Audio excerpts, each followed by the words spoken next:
안녕하세요. 사연에 빠지다의 DJ 민영입니다. 오늘도 첫 번째 사연 시작하기 전에 구독과 좋아요 눌러주시고요. 그럼 오늘의 사연도 바로 시작해 볼게요. 안녕하세요. 포항에 살고 있는 40대 아줌마입니다. 저는 어렸을 때는 꽤 잘 살아서 서울에 살다가 외국에서 살았어요.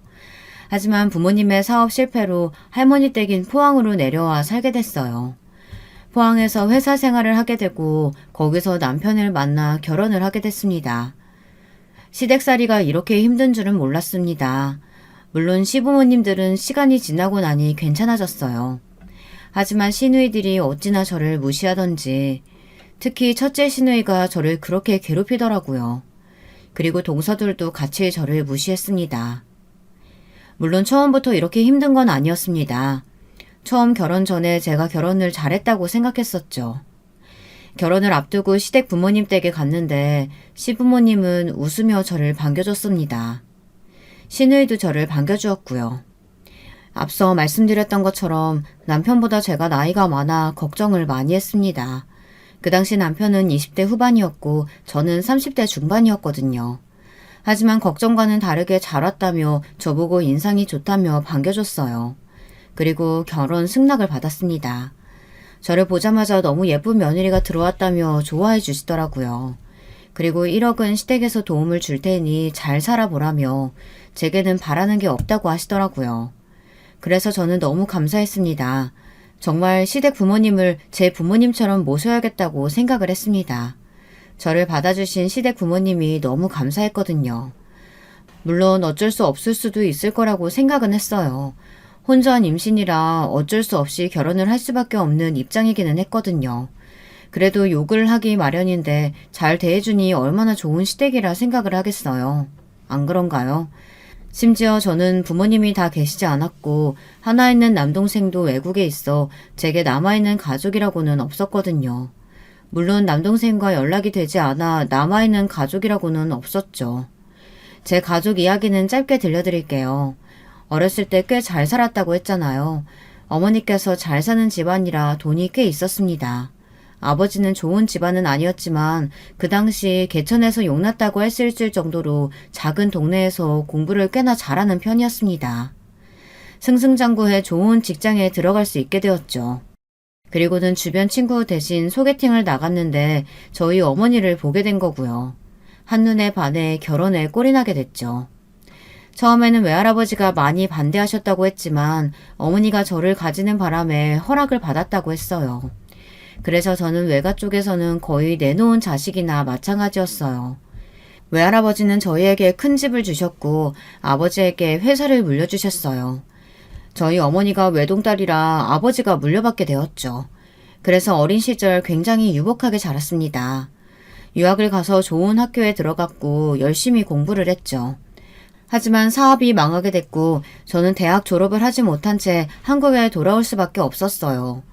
부모님은 남동생이라도 유학을 마쳐야 한다며 남동생에게 모든 것을 쏟아부으셨습니다.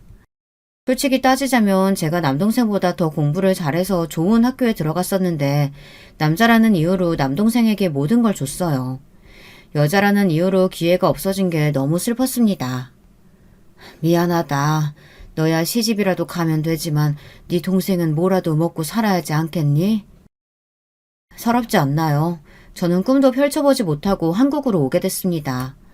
저는 한국에 와 포항에서 고졸인 채 작은 회사에 들어가 일을 하게 됐죠. 그리고 몇 년 뒤 저희 외할아버지가 돌아가시고 어머니는 충격을 받으셨고 쓰러지게 됐습니다. 그리고는 시름시름 앓다가 돌아가시게 됐습니다. 아버지는 어머니가 돌아가시고 안 좋은 선택을 하셨어요. 어느 날 회사에서 일을 하고 있었는데 병원에서 연락이 왔습니다. 아버지께 사고가 났다고 하셨죠. 아버지는 술을 마시고 차로 뛰어들어 사고가 났다고 했어요. 저는 처음에 그 얘기를 듣고 충격을 받았습니다. 아버지가 뛰어들어갔다는 게 믿기지 않았어요. 아버지 미치셨어요? 왜 거기를 뛰어들어가요? 왜? 저 미치는 걸 보고 싶어요? 아버지까지 없으면 제가 어떻게 살아요? 미안하다. 다시는 그런 짓 하지 마세요. 미안하다.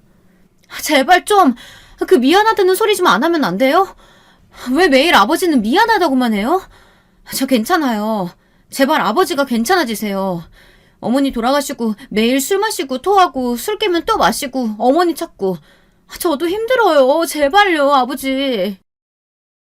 이렇게까지 얘기했으면 아버지가 들을 줄 알았어요. 아버지는 얼마 되지 않아 돌아가셨습니다. 아버지는 결국 아파트 옥상에서 안 좋은 선택을 하고 말았어요. 운명의 장난인지 아버지가 떨어졌을 때 저는 보고 말았죠. 빨래를 넣다가 어떤 물체가 빠르게 지나가는 걸요. 정말 처참했습니다. 비참했어요. 슬프다고도 할 수가 없었습니다. 말로 표현할 수가 없네요. 아버지는 마지막까지 제게 미안하다고 하고 응급실로 가는 도중 돌아가셨어요. 아버지를 원망해야 할까요? 얼마나 힘들었으면 그런 선택을 하셨을까. 참 가슴이 먹먹합니다. 아버지는 늘 웃으며 말을 했어요. 어머니가 아니었으면 자기는 사람이 못 되었을 거라며 늘 어머니께 잘해드렸어요. 어머니를 정말 많이 사랑하셨어요. 하지만 사업도 망하고 어머니도 돌아가시니 삶에 희망이 없으셨던 거죠. 저로는 만족이 안 되었나 봐요. 그렇게 저는 부모님을 놓아드리고 혼자 열심히 살기로 다짐했습니다. 하지만 그게 마음처럼 쉽게 되지는 않더라고요. 사람이 죽어가는 모습을 보는 게 너무 괴로웠어요. 매번 꿈에 나오고 그때 있었던 비슷한 냄새의 소리만 있어도 괴로웠습니다. 한동안 저는 정신적으로 고통을 받았어요. 그러다 저희 남편을 만나게 됐어요. 처음에는 어린 남편에게 끌리지 않았죠. 어리기도 했고 그 당시에 부모님이 돌아가신 지 얼마 되지 않아 심적으로 여유가 되지 못했기 때문에 연애를 할 정신이 아니었거든요. 그래서 저는 남편의 고백을 거절했죠. 하지만 남편은 포기하지 않았어요. 남편은 늘 제게 다정하게 대해줬고 특히나 힘들어하는 제게 그 어떤 것도 묻지 않고 평소처럼 저를 대해줬어요. 다른 회사 사람들은 상을 당한 지 얼마 되지 않아 조심스럽게 대했고 심지어 어떤 사람들은 어쩌다 돌아가셨는지까지 묻기도 했죠. 근데 남편은 물어보지 않았어요. 그 모습이 배려 있는 사람으로 생각돼 남편에게 끌렸습니다. 남편의 계속되는 구애로 결국 저희는 사귀게 되었습니다. 그러다 아이가 생기게 됐고 결혼을 결심하게 됐습니다. 시댁에 찾아갔는데도 시댁 부모님들은 저를 좋게 봐주셨어요. 저희는 결혼을 하게 됐고 신혼생활을 굉장히 편하고 행복하게 보냈었어요. 하지만 결혼 후 시댁의 본 모습이 보이기 시작했어요. 저희는 제사를 지내지 않는다고 들었었는데 갑자기 시어머니께서 제사를 다시 해야겠다며 제게 말을 했습니다. 아가, 내가 너한테는 좀 미안한 소리를 해야겠다. 우리 집안이 제사를 지내지 않잖니? 근데 아이고 내가 점을 보러 갔는데 조상들이 노하셨다고 제사를 다시 지내야 한다고 하지 않겠어. 그래서 다시 제사를 지내려고 하는데 어떠니?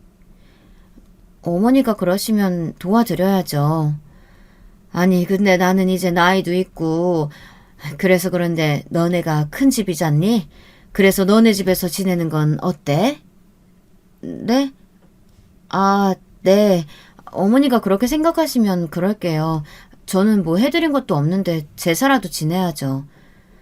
그래, 작은 애들이야 바쁘니 할 수 없고 어차피 저녁에 지내는데 회사 끝나고 하면 되니까 괜찮겠지? 저는 어쩔 수 없이 저희 집에서 제사를 지내기로 했습니다. 처음엔 시부모님께 해드린 게 없어서 이거라도 열심히 해보자 생각해 하겠다고 했는데 괜히 고부 갈등이 차례와 제사가 있는 게 아니었어요. 동서들은 서울에 있으니 제사를 지내지 않아 저 혼자 다 해야 했습니다. 그리고 처음에는 저희 집에서 지낸다고 했었는데 나중엔 시어머니께서 시댁에서 지내야 마음이 편할 것 같다며 시댁에서 제사를 지내게 됐죠. 남편은 도와준다 말만 하고 시아버지와 술만 마시고 시누이들은 당연하게도 도와줄 생각을 하지 않았어요. 남편들은 연애 후와 결혼 후가 왜 이렇게 다를까요? 앉아있는 꼴이 그렇게 얄미울 수가 없더라고요. 그리고 저희 집 제사를 지내는 것도 아닌데 왜 남편은 가만히 있고 제가 일을 해야 하는지 이해가 가지 않았습니다. 회사 끝내고 시댁으로 가서 음식하고 차례상 차리고 저녁 늦게 제사를 지내고 청소까지 하고 나와야 했어요. 임신을 하고 있는 상태라 더 힘들었죠. 입덧이 심할 때는 남편이 도와주긴 했지만 시어머니가 자기가 알아서 다 한다며 괜찮다고 거절을 하시더라고요. 그렇다고 시어머니가 도와주는 건 아니었습니다. 물론 시어머니도 일을 안 하는 건 아니었지만 끙끙 앓는 소리를 내시면서 힘들다고 말을 하는데 어쩌겠어요. 쉬라고 해야죠. 이상하게도 제가 몸이 정말 좋지 못할 때는 시어머니가 다 알아서 하고 시누이들도 도와주던데 제가 몸이 좀만 괜찮아도 힘들다며 알아 누우셨고 시누이들도 일하고 와서 힘들다며 쉬었어요. 하지만 제사보다 더 참을 수 없었던 건 제게 눈치를 주는 거였어요. 명절날 동서가 시부모님께 용돈을 많이 줬나 봐요. 저희 부부도 드리기는 했지만 작은 회사에서 얼마나 받겠어요. 동선에는 다들 대기업에 다니고 있어 저희보다 벌이가 넉넉해서 더 많이 드릴 수밖에 없었죠. 근데 시아버지가 시어머니께 저에 대한 이야기를 하더라고요. 며느리에게 아무것도 필요 없다고는 했지만 며느리라고 다 똑같은 건 아니지. 다 그렇게 얘기해도 이것저것 다 알아서들 하던데 큰 며느리가 돼서는 필요 없다고 하니 정말 달랑 몸 하나만 와가지고는. 아휴, 어찌 큰 며느리가 작은 며느리들보다 못할꼬. 시아버지는 제게 직접 말을 하지는 않았지만 저에게 들으라는 식으로 말을 했어요. 시어머니도 거기서 한마디를 하더라고요. 물론 제가 듣는다고 말은 하기는 했지만 속상하더라고요. 또 심지어 그때는 시누이들과 아주버님 동서들이 듣고 있었어요. 저는 부끄러워서 화장실로 도망갔고 조용히 눈물을 훔쳤습니다. 남편은 잠시 담배를 핀다고 나가 있어 그 상황을 알지 못해 있었던 일을 남편에게 말했고 남편은 시아버지 성격이 원래 좀 그렇다며 어쩔 수 없다고 조금만 참으라고 말했습니다. 그 다음날 시누이에게 전화가 왔어요. 네, 형님, 무슨 일이세요? 올케, 잘 지내지? 아니, 아버지가 괜히 그런 소리 하셔서 올케 신경 쓸까봐 전화했지. 저는 처음에 시누이의 말을 듣고 괜히 고마웠습니다. 저를 걱정해서 전화를 주니 고맙더라고요. 근데 올케, 그래도 그렇지 아버지가 그런 소리 했다고 그런 식으로 보는 건 좀 아니라고 생각하는데. 네? 그게 무슨 소리예요? 제가 그런 식으로 보다뇨. 아니, 제사하고 나서부터 어머니랑 아버지 막 안 좋게 보는 것 같더라고. 인상도 매일 찌푸리고 있고 가끔은 째려보는 것 같기도 하고. 올케 진짜 그러는 거 아니다? 죄송해요, 형님. 제가 너무 힘들어서 그랬나 봐요. 절대 어머님, 아버님께 그런 거 아니에요. 아니 뭐 내가 좀 너무 예민한가 생각해서 언니한테 물어봤더니 언니도 그렇게 느끼고 있더라고. 뭐 아니라고 하면 다행이긴 한데 좀 조심해줘. 시누이는 제가 늘 인상을 찌푸리고 있다고 그러더라고요. 임신을 해서 몸이 피곤해 저도 모르게 인상을 찌푸리고 있었는지 저는 아니라고 해명을 했어요. 뭐 제가 저도 모르게 그런 표정을 했을지도 모르니 오해를 할 만하다고 생각을 했지만 억울하더라고요. 하지만 저는 괜히 또 욕을 먹기 싫어 죄송하다고 말했어요. 시누이는 떨떠름한 목소리로 앞으로 조심해달라고 말했죠. 제 인상이 그리 부드러운 편은 아니지만 누군가에게 그런 말을 들을 정도는 아니거든요.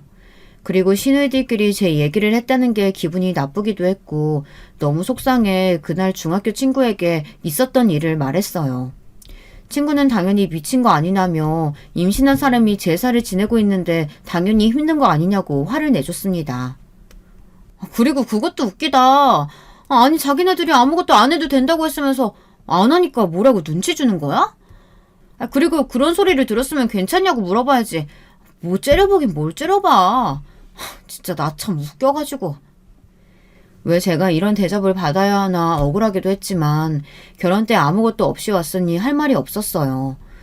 동서들한테는 그러지 않는 이유가 잘 살고 학벌도 좋아서 그런 건가 괜히 제 자신이 못나 보이더라고요. 이런 생각이 한번 들기 시작하니 계속 들더라고요. 신우와 있었던 이야기를 할까 말까 고민을 했었지만 남편이 수고했다고 안아주는 게 아니겠어요.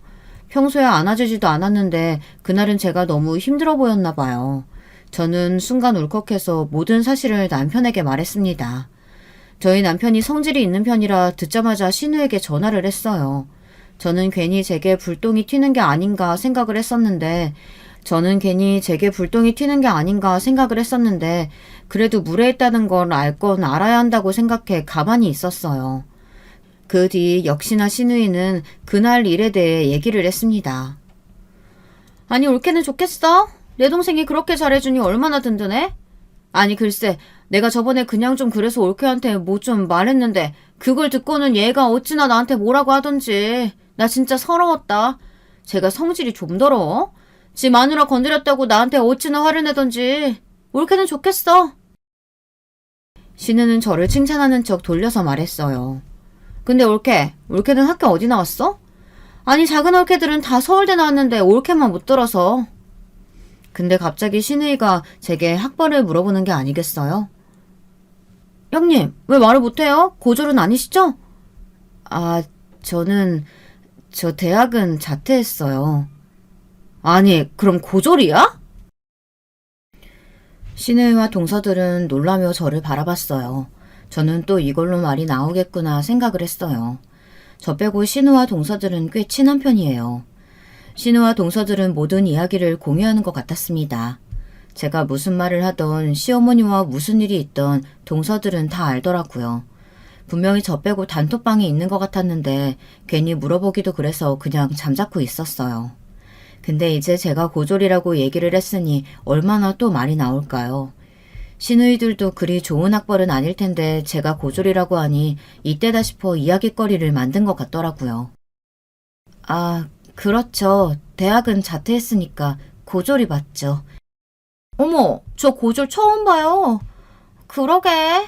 아니, 내 또래들은 다 대학 나왔는데 올케 고졸은 좀 그렇다. 그러게요. 그래도 다들 아무 대학이라도 가는데 고졸은 좀 힘들겠어요, 형님.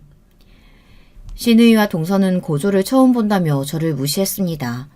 순간 제가 다닌 학교를 말하고 싶었지만 저의 과거를 말하고 싶지는 않아서 참았죠. 그날 저는 너무 수치스러워서 펑펑 울었어요. 어디서 이렇게 대접받는 건 처음이었고 부모님이 살아계셨다면 달랐을까, 사업에 실패하지 않았다면 어땠을까 많은 생각이 들었죠. 스트레스를 받아서 그런가 저는 몸이 너무 안 좋아져 더는 회사에 다닐 수가 없게 됐어요. 시어머니는 그래도 일은 다녀야 하지 않겠느냐며 일단 버텨보라고 말을 하더라고요. 저도 버틸 수 있다면 끝까지 버티고 싶었지만 뭔가 모르게 마음이 떠나서 버티고 싶다는 마음보다는 그만두고 싶다는 마음이 더 커졌죠. 시어머니는 제게 유난 떤다고 말했어요. 제가 그렇게 말도 안 될 짓을 했나요? 동서들도 임신하고 다 잘만 다녔는데 저는 작은 회사 하나 못 참고 그만두겠다고 얘기를 한다며 유난이라며 제게 말을 하더라고요. 너무하지 않나요? 힘드냐고 그 말 한마디 물어봐주면 될 텐데 그게 어찌 유난이라고 말을 하는지 너무 섭섭하더라고요. 그리고 며칠 뒤 동서네가 포항에 결혼식이 있어 저희 집에서 자게 됐습니다. 시댁에서 자려고 했는데 결혼식장이 저희 집과 가까워서 저희 집에서 자게 됐어요. 같이 밥 먹고 한잔하며 말을 하는데 서로 정치 얘기를 하더라고요. 저는 정치 얘기를 하는 걸 별로 좋아하지는 않았어요. 가족들이랑도 정치색이 맞지 않으면 싸움이 날 텐데 굳이 왜 얘기를 꺼내겠어요. 심지어 다른 사람과 제 생각이 맞지도 않았어요. 그래서 저는 잠자코 있었습니다. 그때 동서가 그만 이야기하자고 했어요. 형님, 괜히 저희가 어려운 얘기 한 건 아니죠? 아이고, 제가 형수님 모르는 얘기를 꺼냈나요? 죄송합니다. 저 빼고 셋은 다 취해서 혀가 꼬인 채로 제게 말을 했어요. 아니야, 마누라 정치 잘 알아. 에이, 자기 부인이라고 그렇게 또 감싼다. 고졸이 이런 얘기 어떻게 해요? 요즘 사람들 보니까 뭐 고졸이면 뭐 일하느라 정치도 잘 모르고 일만 하던데. 그냥 사람들이 하는 얘기만 알지 잘 모르더라고요. 그래? 우리 마누라 잘 모르나? 그럼 이때껏 사람들이 말한 것만 듣고 나한테 그런 말 했어? 저는 동서보다 남편이 더 얄미웠습니다. 거기서 맞장구를 칠 게 아니라 아니라고 해야 하는 거 아닌가요? 남편은 취해서 저에게 무식하다고 막 웃으며 얘기를 하고 동서도 웃으며 그렇게 말하는 거 아니라며 자기는 그런 말 한 적 없다고 발을 빼는 게 아니겠어요. 정말 여우 같지 않나요? 그래도 뭐 어떡합니까? 취한 사람들에게 아니라고 해명하는 것도 웃겨 저도 그냥 가만히 웃으며 있었습니다. 하지만 생각하면 할수록 남편이 너무 밉더라고요. 저는 남편에게 한 소리 해버렸어요. 근데 웬걸 남편은 왜 그런 걸로 화를 내냐며 아무렇지 않게 말을 했습니다. 그리고 그 다음 날 저는 동서의 카톡을 보고 열이 받지 않을 수가 없었어요. 동서가 잠깐 씻는다고 식탁 위에 폰을 두고 갔는데 계속 연락이 오더라고요. 보지 않으려고 했지만 궁금해서 슬쩍 봤습니다. 근데 제가 없는 단톡방에서 대화를 불이 나게 하고 있더라고요. 제가 없는 단톡방이 있는 건 지레짐작으로 눈치채고 있었지만 제 눈으로 보니 더 할 말이 없더라고요. 더 화가 나는 건 제 욕을 하고 있지 않겠어요? 저는 이걸 남편에게 얘기했더니 자기가 말해보겠다며 저를 달래고는 그러니 왜 저보고 남의 폰을 봤냐고 물어보는 겁니다. 거기서 남의 폰을 봤다고 꾸중을 들어야 하는 일인가요? 너무 섭섭해서 그날 처음으로 크게 부부싸움을 했습니다. 남편은 제가 이해가 안 되고 저는 남편이 이해가 안 되고 저희는 일주일 동안 이야기를 하지 않았어요. 그 사이에 저는 일하는 게 점점 힘들어져 그만뒀습니다. 남편에게는 말은 안 했지만 회사 안에서도 제가 고졸이라 조금 무시를 당하는 경우가 종종 있었거든요. 하지만 새로운 시작을 하기에는 무서워 참고 다녔는데 동서들의 무시와 시부모의 무시로 저는 터질 대로 터져버렸어요.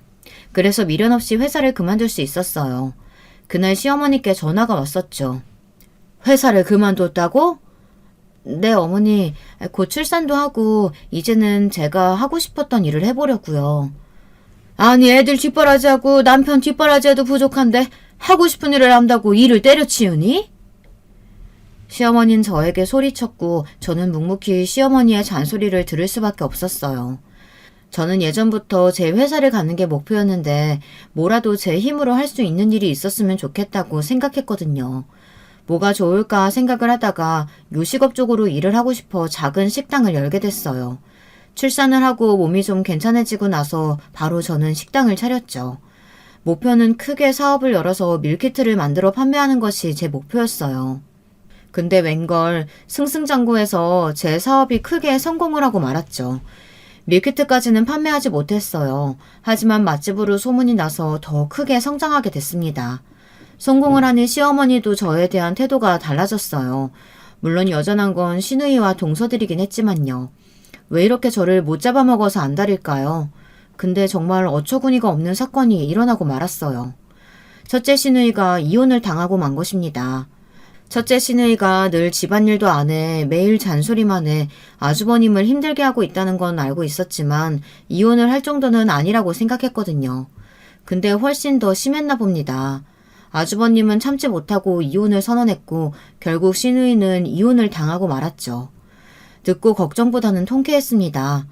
성격이 그 모양이니 이혼을 당했을 거라 당연히 생각했고 이혼 당한 걸 창피하게 생각한다면 저를 무시하지도 못할 거라고 생각했어요. 하지만 역시 이상한 사람은 자기가 뭐가 문제인지 모르나 봅니다. 시누이는 여전히 저를 무시하고 잔소리를 했어요. 아니, 더 심해졌습니다. 이혼을 당하고 시누이는 시댁에서 지냈죠. 그리고 무슨 바람이 들었는지 갑자기 회사를 그만두고 쇼핑몰을 차리겠다고 막 사업을 시작하더라고요. 하지만 이내 곧 안 된다고 생각했는지 그만뒀죠. 시부모님은 그런 신우가 답답했는지 나가 살라며 소리쳤고 집에서 쫓겨나게 생겼었죠. 그러자 시누이는 저희 집에서 잠깐 지내겠다고 하지 않겠어요? 잠깐만 내가 지낼게. 지금이야 할 일이 없고 엄마도 아빠도 나를 이렇게 한심하게 보지만 나 곧 성공해서 나갈 거야. 무슨 말도 안 되는 소리라는 거야. 누나가 왜 우리 집에서 지내? 안 돼. 다행히 남편이 안 된다고 말해주더라고요. 하지만 시어머니가 제게 부탁을 하더라고요. 그래, 요즘 장사는 잘 되고 있고? 네, 어머니, 무슨 일이세요? 아니, 다른 게 아니고, 우리 정이가 좀 애가 자존심이 세서 어디 가서 일을 잘 못해. 야, 근데 여기서 계속 지내면 우리가 다 해주니 일은 안 할 것 같고, 잠깐이라도 니네 집이라도 지내면 안 되나 싶어서. 안 그래도 형님이 저희한테 부탁을 했는데 남편이 거절을 해서요. 저는 남편이 거절을 안 했다면 저희 집에 살 거라는 생각만 해도 끔찍했습니다. 분명히 같이 살면 모든 일들을 동서들에게도 이야기할 거고 제 얘기를 안주거리가 되고 말 거니까요. 아니면 혹시 니네 가게에 사람은 안 필요하니? 가게라도 좀 일을 하게 하면 안 될까? 알겠어요. 우선 형님하고 잘 얘기해 볼게요. 신우는 시어머니의 부탁으로 저희 가게에서 일을 하게 됐습니다. 안 할 줄 알았는데 자기도 일을 안 하니 눈치가 보였나 봐요. 바로 하겠다고 했죠. 하지만 신우는 역시 일머리가 없었어요. 서빙도 요리도 응대도 뭐 하나 제대로 할 줄 아는 게 없었죠. 하지만 시어머니의 부탁이니 그냥 자를 수도 없었어요. 그래도 신우이는 조금씩 적응을 해나갔습니다. 하지만 제 버릇해 못 준다고 신우의 성격은 여전했어요. 회식날 신우는 직원들에게 무례하게 대했죠. 아니 근데 다들 학교는 어디 나왔어? 포항이면 다 알 텐데. 신우의 속셈은 뻔했어요. 제 학벌을 이야기하고 싶어서 그런 이야기를 꺼낸 거였죠. 직원들은 서로 자기가 나온 학교 이야기를 했답니다. 근데 왜 대학은 얘기 안 할까? 왜? 다들 그럼 고등학교까지만 졸업하고 못 나왔어? 제가 있는 직원들은 거의 고졸이었어요. 저처럼 사정이 있어서 대학을 못 나온 사람이거나 생계 때문에 어쩔 수 없이 어렸을 때부터 일하는 사람이 많았죠. 사장이 고졸이라 어쩔 수가 없나? 얘가 또 고졸이라고 대졸 사람 쓰기는 그랬나 봐요. 어머, 난 이렇게 고졸인 사람이 많이 있는 것도 처음 보네. 내가 제일 높은 학력이야. 그래요. 신우가 제일 높은 학력이 되었죠. 그럼 뭐합니까? 일머리는 제일 없는데. 회사를 다녔어도 분명 신우는 욕을 많이 먹었을 거라고 생각이 들 정도로 일머리가 없었어요. 그냥 딱 보면 일을 어떻게 하는지 알잖아요. 아, 그래요? 대졸은 뭐 학력만 좋은가? 일 배우는 건 다른가 보죠? 뭐? 그게 무슨 말이에요? 아니, 그렇게 대졸대졸 거리는데 뭐 자랑하고 싶은가 본데 일은 잘 못하니까. 나 참 어이가 없어서. 아니, 제가 이런 일은 처음이고 그러니까 그러는 거죠. 틀린 말은 아니었어요. 회사 일과 장사는 다르니까요. 하지만 일 처리를 어떻게 하느냐는 보이니 제가 일머리가 없다고 했죠. 주방에서 일하는 직원들은 회사 일도 해본 사람들이라 더 잘 알았던 거고 참지 못하고 저 대신 말을 해준 거였죠. 속이 다 시원했습니다. 그리고 시아버지 생신 때 저는 용돈을 두둑히 드릴 수 있게 됐죠. 시부모님은 고맙다며 그 전과 다르게 앉아서 과일이라도 먹으라고 했어요. 시누이 애들에게 모든 것을 다 시켰죠. 저는 눈치가 보여 돕긴 도왔습니다. 그리고 작은 방에 들어가 TV를 보고 쉬고 있는데 동서가 들어오는 거예요. 그리고는 신우도 들어와 같이 쉬었습니다. 그때 동서가 저희 직원 이야기를 꺼내는 게 아니겠어요? 형님은 직원들 학력은 다 안 보시는 거예요? 아니 얘기 들었는데 학력은 안 보는 것 같다고 말씀드려서 좀 신기하더라고요. 장사하는 사람들은 다 그런가? 신우가 또 동서에게 얘기를 한 거죠. 저를 무시하는 건 참을 수 있겠는데 직원들까지 무시하니 참을 수가 없더라고요. 동서, 학력도 물론 중요하지만 사람 됨됨이가 가장 중요하지 않겠어? 그리고 나 봐봐. 나 고졸인데도 성공해서 살고 있잖아. 그리고 대졸도 거기서 거기인 사람 많고 가고 싶어도 어쩔 수 없이 못 간 사람도 있어. 아니 뭐 저도 알고 있죠. 제가 뭐 뭐라고 한 것도 아닌데 왜 화를 내세요? 동서는 제가 이렇게 말한 건 처음이라 당황하는 눈치였습니다. 그 이후로는 아무 말도 못하더라고요.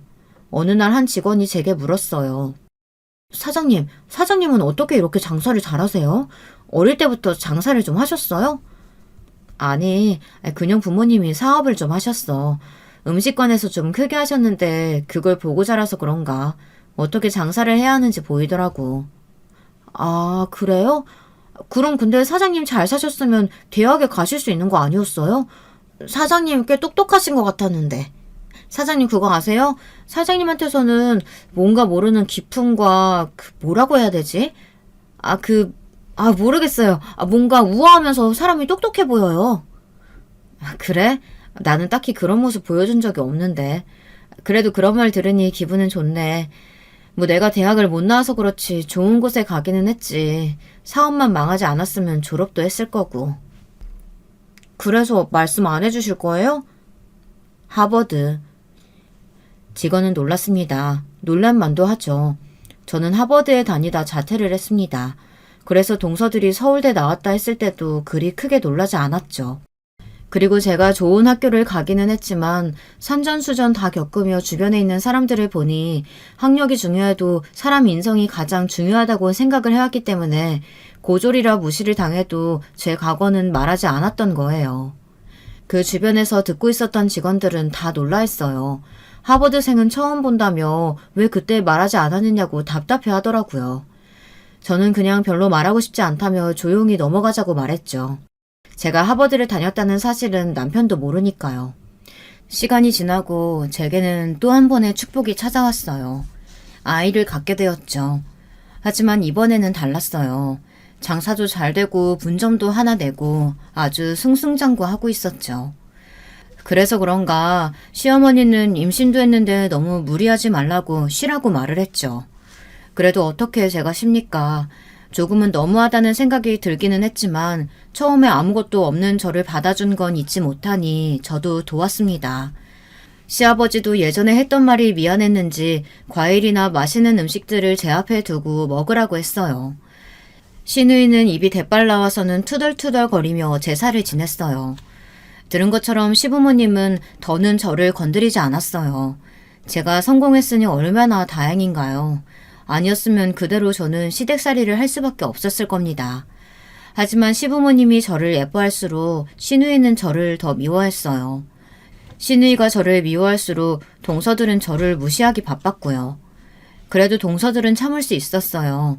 볼 일이 자주 없었기 때문에 그냥 참고 넘길 수 있었죠. 그리고 솔직히 지금이야 이래도 예전엔 더 잘 나가는 친구들도 있었고 그냥 자기네들이 좀 더 우월하다고 생각을 하면 그렇게라도 살라고 내버려두고 저는 저대로 살아가고 싶었죠. 하지만 날이 가면 갈수록 시누이의 행동은 더 심해져 갔어요. 엄마 진짜 너무한 거 아니야? 아니 처음에는 그렇게 잡아먹더니 왜 이제 와서 잘해주는 건데? 시누이는 시어머니께 저한테 왜 잘해주냐고 따지는 게 아니겠어요. 그래서 저도 물어봤어요.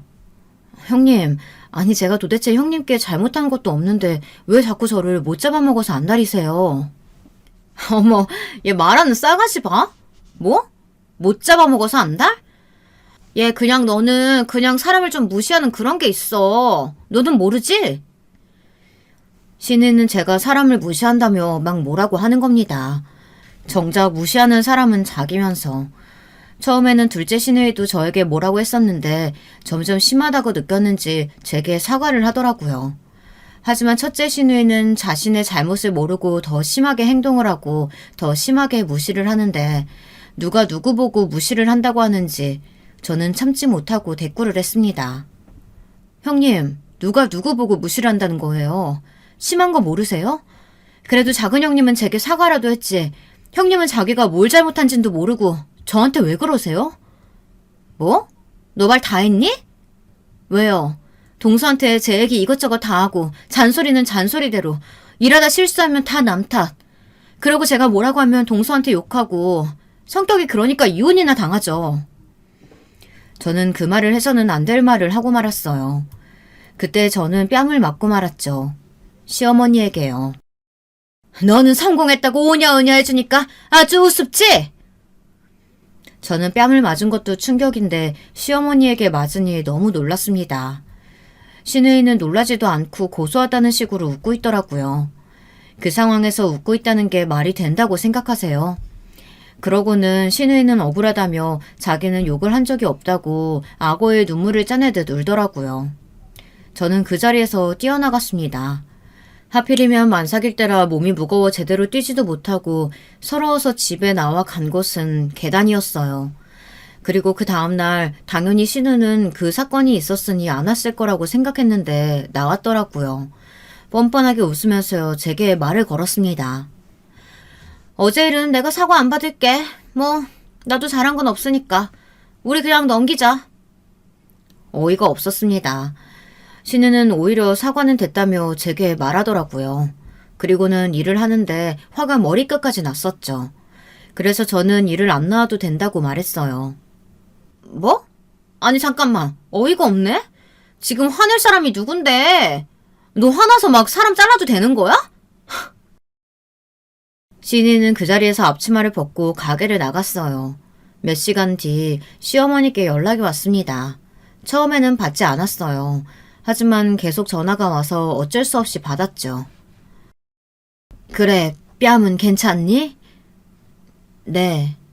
미안하다. 내가 화가 나서 흥분을 좀 했다. 그래도 애를 이런 식으로 잘라버리면 어떡하니? 어머님, 저도 많이 참았어요. 시어머니는 아무 말도 하지 않으시다 한마디 꺼냈어요. 그래도 참아야지. 저는 더는 할 말이 없어 끊었습니다. 참아야지. 그래도 참아야지가 맞다고 보시나요? 제가 더 얼마나 참아야 할까요? 저는 남편에게 이 사실을 다 말했어요. 남편도 어느 정도 짐작은 하고 있더라고요. 뺨이 부어서 왔는데 당연히 이상하다고 생각했겠죠. 하지만 제가 말할 때까지 기다렸고 제가 모든 사실을 말하자 남편은 바로 시댁으로 갔어요. 당연히 저는 가지 않았고요. 남편이 뭐라고 했는지는 모르겠지만 그 이후로 신우이에게 연락이 왔습니다. 네, 형님. 올케, 내가 미안. 잘못했어. 신우이는 억지로 사과하는 것 같아 보였지만 저는 사과를 받았어요. 그리고는 신우가 일 나가면 안 되느냐고 물어보더라고요. 아마도 일이 아니었음 사과는 하지 않았겠죠. 저는 고민을 많이 했어요. 그래도 같이 일을 해야 할지 아니면 잘라야 할지. 그래도 시어머니의 부탁이었으니 들어주기로 했습니다. 또 저는 후회할 짓을 선택한 거지만 그래도 남편 누나이기도 하니 어쩌겠어요. 다 덮고 가는 거라 생각하고 같이 일을 하기 시작했어요. 그 사건이 있는 이후 정신을 좀 차렸는지 전보다는 많이 심하게 대하지는 않았습니다. 시간이 지나고 저는 출산을 하게 됐고 잠깐 일을 쉬게 됐죠. 신은 중간중간 가게를 찾아갔는데 다들 신우 욕을 하기 바빴어요. 신우가 마음대로 일하고 자기가 사장인 것처럼 행동을 한다고 했어요. 그리고 직원들에게 막말을 한다고 했어요. 그 말을 들으니 더는 신우와 함께 일을 할 수 없겠다는 생각이 들었죠. 저는 바로 시어머니에게 전화를 했어요. 어머니, 제가 형님 행동 때문에 많이 참는다는 거 알고 계시죠? 얘가 또 그 얘기는 왜 꺼내는 거니? 좀 참으라고 했잖니?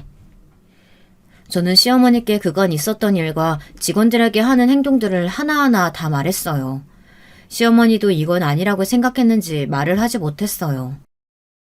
이제 더는 참아주기 힘들 것 같아요. 처음부터 직원들이 같이 일하기 힘들다고 얘기했는데도 어머니 부탁으로 형님 일할 수 있는 거였는데 아직까지도 그러는 거 보면 앞으로도 쭉 이렇게 지낼 것 같다는 생각이 드네요. 그래서 형님한테 먼저 말하기 전에 어머님께 연락드리는 거예요. 이제는 참기 힘들 것 같아서요. 결국 신우이는 잘리게 됐고 시어머니도 더는 말씀이 없으셨죠. 덕분에 직원들도 활기가 넘쳐 일도 더 열심히 하게 됐습니다. 그런 직원들을 보면 괜히 신우이와 함께 일하게 해서 스트레스를 받게 했나 좀 미안하기도 했습니다. 그리고 얼마 안 가 신우이 생일이었는데 신우이가 본점 식당에서 밥을 먹자고 하는 게 아니겠어요. 또 얼마나 진상짓을 할까 걱정했지만 시부모님과 남편은 좋다고 말했죠. 보통은 신우 생일까지 챙기지는 않는데 신우가 제가 얄미웠나 봅니다. 신우 생일을 축하하는 날이 되었습니다. 신우 생일은 평일인데 신우가 동서들과도 같이 먹고 싶다고 해서 주말에 다 같이 축하를 하기로 했죠. 저는 동서들까지 부를 줄은 몰랐어요. 얼마나 저를 씹고 다녔을까요? 생각만 해도 지긋지긋했습니다. 또 저를 얼마나 무시할까요? 신우이와 동서는 역시나 가까이 앉아 자기들끼리 히히낙낙 웃으며 얘기를 하고 있었어요. 그나마 양심이 있는 둘째 신우이는 말하지 않았지만 첫째와 동서들은 쏙닥쏙닥 자기네들끼리 뭔가를 얘기하더라고요. 그때 동서가 제게 말을 걸었어요. 형님, 근데 형님도 이제 사장인데 학점은행제라도 들어서 대학 졸업장은 따야 하는 거 아니에요? 사업에 성공하면 그래도 사람들이 이것저것 물어볼 텐데 대학이라도 나왔다고 말해야 되지 않겠어요? 아니, 성공한 것 자체가 대단한 거지. 재수씨 말 되게 이상하게 한다. 아유, 뭘 또 그렇게 말하니? 올케가 큰올케 걱정해서 말하는 건데. 얘들은 무슨 이런 날에도 싸우려고 해. 밥이나 먹자. 시어머니의 말 한마디에 정리가 됐죠. 직원들은 제 가족이 와서 그런지 바짝 긴장을 했더라고요. 좋게 보여야 한다며 직원들은 저희 시댁 식구들에게 친절히 대해줬죠. 그런데 신우와 동서의 태도가 그렇게 좋게 보이지는 않더라고요. 예의 없게 행동하는 건 아니지만 그렇다고 친절하게 대하는 것도 아니었어요. 퉁명스럽게 대한다고 해야 하나? 좀 무시하는 것 같았어요. 그걸 남편도 느꼈는지 남편이 한 소리 하더라고요. 재수씨, 말이 왜 그래? 아니, 재수씨, 오늘 좀 까칠하다. 이상하네. 너는 왜 자꾸 괴롭히고 있어? 조용히 밥이나 먹어. 시어머니는 동서를 감싸고 있어서 남편도 더는 말을 못했어요. 근데 그때 누군가 저에게 말을 거는 거 아니겠어요? 고등학교 때 친구가 있는 거예요. 어머, 너 희수 맞지? 친구는 저를 알아보고 반갑게 말을 걸었어요. 저도 반갑기는 했지만 여기서 고등학교 친구를 볼 줄은 몰랐었죠. 괜히 불편하기는 했지만 저도 반갑게 인사를 해줬어요. 안녕. 오랜만이다. 어떻게 여기서 본대? 한국엔 아예 들어온 거야? 신기하다, 얘. 친구는 잠깐 한국 여행을 하러 왔다고 했어요. 친구 남편이 저희 가게 음식을 꼭 먹어보고 싶다고 해서 여기까지 오게 된 거죠. 안녕하세요. 근데 여기 사장님 아니세요? 친구 남편은 저를 어떻게 알아봤는지 저를 알고 있더라고요. 네. 어떻게 아셨어요? 얘도 모를 텐데. 친구가 여기에 왔었는데 맛있다면서 사장님이랑 찍은 사진을 보여줬었어요. 혹시 기억나세요? 그 갈색 곱슬머리에 키 엄청 큰 외국인이 사진 찍자고 한 적 없으세요? 기억이 안 날 수가 없었어요. 예전에 한번 외국인이 너무 맛있다며 제게 감동을 받았다고 하고 사진을 같이 찍자고 했었거든요. 근데 그게 친구 남편의 친구라니 참 인연이라는 게 어떻게 만날지 모르겠더라고요. 그리고 그때 직원들이 저보고 영어 쓰는 거 처음 본다면서 영어 엄청 잘한다고 다들 저를 보며 대단하다고 치켜 세워줬는데 당연한 일이 그때는 얼마나 제 자존감을 높여주던지 그날 일은 잊을 수가 없었죠. 근데 그때 신우이가 제 친구한테 말을 걸었어요. 안녕하세요. 저희 올케 잘 아시나 봐요? 저희 올케 친구? 네, 안녕하세요. 고등학교 친구예요. 어머, 형님 학교 다닐 때 어땠어요? 무슨 고등학교 나오셨대? 뭐, 어디 여상? 네? 아, 그 친구는 저희 집이 망한 걸 알고 있었기 때문에 말을 함부로 하지 않았어요. 여상이라고 듣자마자 저를 쳐다보더라고요. 저는 친구를 보며 말하지 말라고 고개를 저었고 친구는 바쁘다면서 그냥 갔어요. 아니 왜 말을 하다가 말아? 뭐 좀 부끄러운가? 괜찮은데. 여기 뭐 학벌이 중요한 것도 아니고 안 그래? 아니 그래도 학벌이 중요하기는 하죠. 요즘 세상에 대학 안 나온 사람이 어딨다고. 그런가? 자기는 서울대 출신이라 그래. 솔직히 거기서 거기인 대학 나온 사람도 많잖아. 그래도 뭐 고졸보다는 나은가? 아무래도 그렇죠. 솔직하게 말하면 저는 고졸은 무식해서 사람 취급도 안 하고 싶어요. 신우와 동서들은 저를 보며 말을 하기 시작했어요. 저는 포기했죠. 어디 한번 더 얘기해봐라. 도 닦는 기분으로 모든 말을 흘려들었습니다.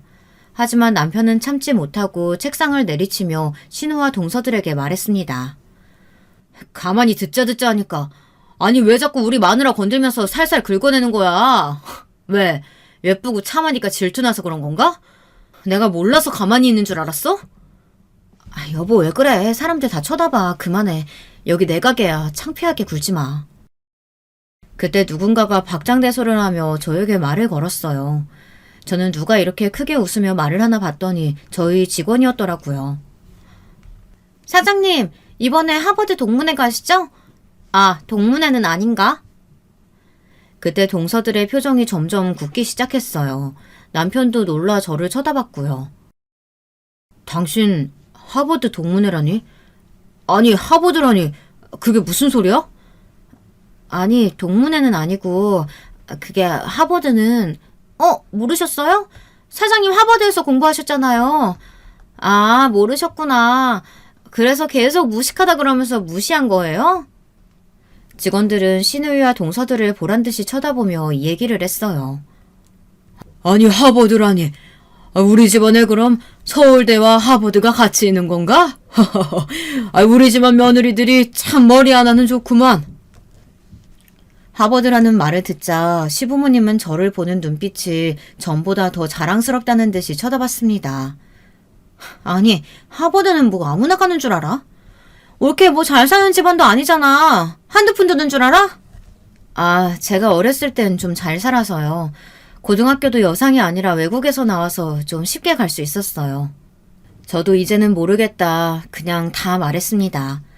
졸업은 하지 않아서 동문회는 갈 수 없지만 직원들이 저를 생각해서 말해줬으니 저도 떳떳하게 말하기로 결심했죠. 하버드 얘기가 나오자마자 동서들 말수가 급격하게 줄어들었고 시어머니도 동서들과 신우에게 한 소리를 하더라고요. 너네 그러는 거 아니다. 얘 봐라. 좋은 집안에서 좋은 학교 다녔는데도 말도 안 하고 이렇게 말 한마디 없이 지가 사업 시작해서 성공했으니 어찌나 대단하니? 그리고 너 너는 형님이나 됐으면서 밑에 올케들 보기 부끄럽지도 않아? 그날 이후 신우와 동서들은 더는 제게 말을 하지 않았어요. 그리고 시부모님은 저를 더 좋아하게 됐죠.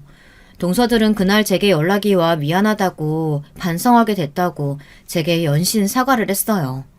거기서 뭐 더 일을 크게 벌릴 생각은 없어서 이제라도 이런 말을 했으면 됐다고 앞으로는 사람 무시하지 말고 겸손하게 살라고 말했죠. 하지만 신우는 좀 달랐습니다. 신우이는 오히려 자기를 가지고 놀았다며 제게 화를 내는 게 아니겠어요? 올케도 정말 너무한다. 내가 그런 말 했으면 똑바로 말을 해야 할 거 아니야. 지금 내가 안 좋은 대학 나왔다고 무시하는 거야? 형님, 제가 공부는 했지만 졸업을 못했으니까 말을 안 드렸죠. 그리고 졸업도 못했는데 거기서 떠벌리고 다니면 좋아 보여요? 괜히 그냥 학벌로 사람 무시하는 것처럼 보이지. 제가 그걸 당했는데 안 좋은 대학 나왔다고 무시를 하겠어요? 몰라. 나 너 때문에 정신적으로 너무 안 좋아졌어. 책임져. 신우이는 말도 안 되는 말을 하기 시작했죠. 저 때문에 정신적으로 힘들어서 잠을 잘 수 없다나, 무시를 당한 것 같아서 어디 가서 이제 말도 제대로 못하겠다나 뭐라나. 저는 참지 못하고 시댁으로 찾아가 시부모님께 모든 사실을 말했어요. 시부모님은 신우이의 등짝을 때리며 정신 차리라고 말했죠. 아휴, 이년아, 너 언제 정신 차릴래? 내가 언제까지 네 뒷지덕거리 해줘야 돼? 내 나이에 좀 편하게 살자. 너도 좀 정신 차리고 뭐라도 해봐야지. 언제까지 무시하면서 살 거야? 그리고 너도 뭐 좋은 대학 안 나왔으면서 누구한테 그렇게 무시하는 거야? 됐다.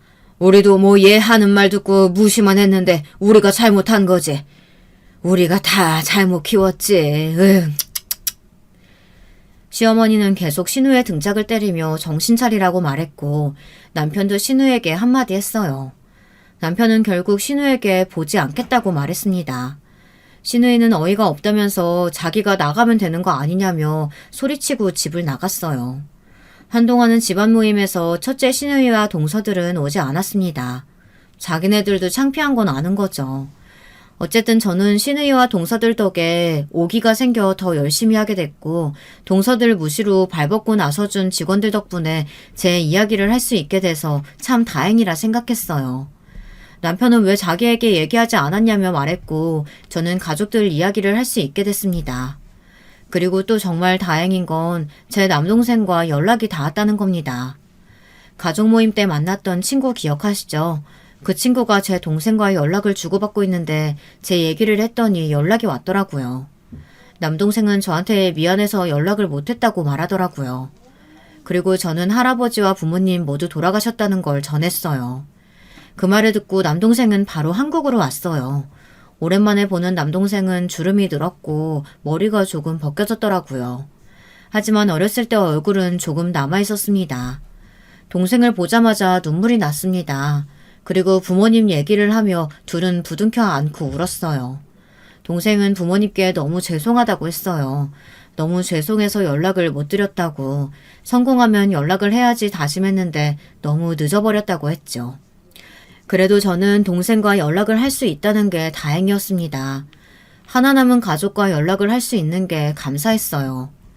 시부모님께도 사랑을 받고 신우와도 연락을 끊을 수 있게 돼서 참 편하게 살고 있습니다.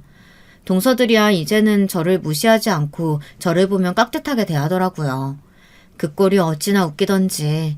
하지만 저도 착하게 굴 생각은 없어져서 윗사람 노릇을 좀 하고 있습니다. 그래도 시부모님은 저를 좋아하셔서 상관이 없었어요. 오히려 좀 더 잡으라고 제게 말을 할 정도니까요. 그래도 제가 이렇게 성공할 수 있었던 건 제 부모님 덕분이죠. 부모님이 늘 겸손하게 살라고 하셨고 아버지는 종종 사업을 알려주면서 장사하는 법을 알려주셔서 제가 지금 이렇게 잘 살 수 있는 거라고 생각합니다. 이 글을 쓰는 날 유독 더 부모님이 보고 싶네요. 마지막으로 부모님께 하고 싶은 말을 끝으로 이 글을 마치겠습니다. 어머니, 아버지, 부디 하늘에서는 평안하게 잘 지내셨으면 좋겠습니다. 저는 이제 남동생과 연락하며 잘 지내고 있어요. 늘 감사한 마음 가지고 살고 있으니 잘 지켜봐 주셨으면 좋겠네요. 사랑해요. 제 글 읽어주셔서 감사합니다. 여러분 모두 행복한 하루 보내세요. 여러분, 두 번째 사연 시작하기 전에 좋아요, 구독 꼭 눌러주실 거죠? 그럼 두 번째 사연 바로 시작합니다. 이번 사연은 남들보다 일찍 부모가 되셨다는 여성 사연자분께서 보내주신 이야기예요. 결혼 생활에서 기절초풍할 일을 겪으셨다는데요. 저와 같이 만나보실까요? 남편하고는 사이에 애가 일찍 들어서는 바람에 결혼을 하게 됐어요. 부끄럽게도 그래서 남들보다 좀 이른 나이에 저는 출산을 했고요. 저는 배우고 싶었던 분야가 뚜렷했고 공부를 더 미루지 않고 이어나가고 싶었기 때문에 아이는 돌진하기 전부터 친정엄마가 키워주셨습니다. 아이는 거의 친정집에서 살았고요. 3살 때부터는 시댁에서도 아이를 맡아주셨습니다. 저희 부부가 본격적으로 아이를 완전히 저희 수중에서 키운 건 아이가 초등학교 입학하고 나서였네요.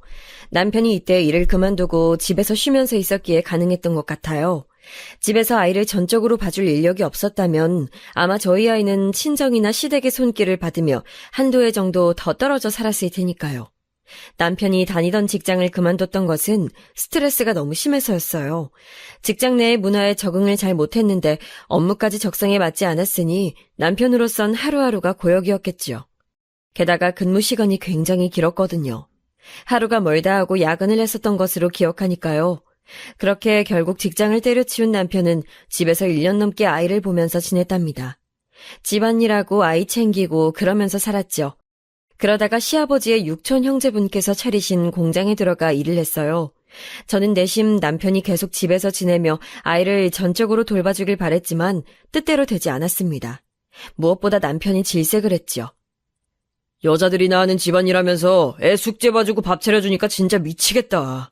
지난 1년이 내 인생에서 가장 최악이었어. 나 이제 다시 일자리나 알아보려고. 남자들은 집안일 하지 말란 법 있어? 그리고 남의 애 돌봐주는 것도 아니고 우리 하나뿐인 딸인데 뭘 그렇게 힘들어해.